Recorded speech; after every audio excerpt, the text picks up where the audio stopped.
because we learnt on Friday that almost 1 million Australians are working more than one job. There are many Australians who, to make ends meet, do not just turn up to one place. According to the Australian Bureau of Statistics, 973,000 people have more than one job. To give you an idea of how this has changed over the years, it was about 700,000 10 years ago. It is now 973,000 people in Australia. Now, the population has not grown by a third.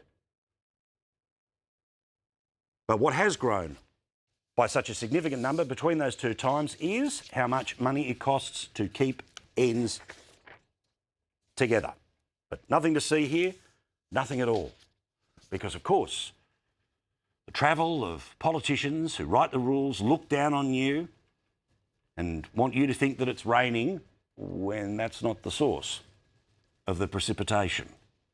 That's why people get annoyed, and rightly so.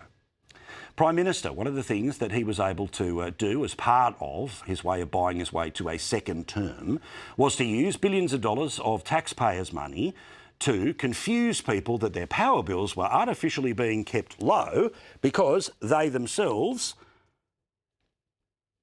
were paying power companies directly. This is despite the fact that these two blokes who have put billions more dollars into the creation of the renewable sector all over the country keep telling us that the more of what we are building will magically bring down the cost of power. The cheapest, most reliable form of energy for Australians, and that, of course, is renewable energy. Renewables, the cheapest form of energy. Cheapest energy prices going forward. Renewable energy is incredibly cheap. Yet the bills, of course, we know, way up, way up. And I don't care what Sarah Ferguson at the ABC says. I think there's a little correlation between moving from the system that worked to the one that they hope will work with almost $1 trillion worth of investment and the customer having to pay for some of that along the way. And remember, when the federal government decided that every single home from the richest to the poorest in the country will have part of its power bill paid for, that all of this was a great way of fighting inflation. We're introducing new, cleaner and cheaper, more renewable, more reliable energy into the system because that's what gives us the best chance over time of putting downward pressure on prices. And it worked because apparently it cut about half a point off inflation. Guess what happened in February? There was an interest rate cut. Why? Because inflation was going down. But now, post-election, guess what's happening? Inflation is on the rise again in Australia. New data today revealing a spike in inflation. The latest monthly inflation data has just been released and it's a significant shift from quarterly reporting. Yeah, unbelievable. Uppity up, up, up. We're right back above the 3% issue. Remember, between 2 and 3 is where they start to cut inflation. Why? Election's over. So, imagine what's going to happen once all of these payments stop. Well, inflation is going to keep going up.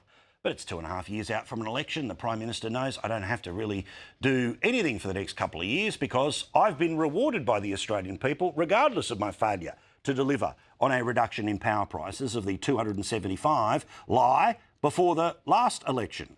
So, will the power bill payments continue? Well, this is how he's ending the year. And remember, he's at a record high in the polls. Well, what we've said, David, is that this wouldn't be in place forever. This was an interim measure. We'll give consideration to that in the lead up to MyEFO and make an announcement before the end of the year once we make that decision. Geez, I wonder what it will be.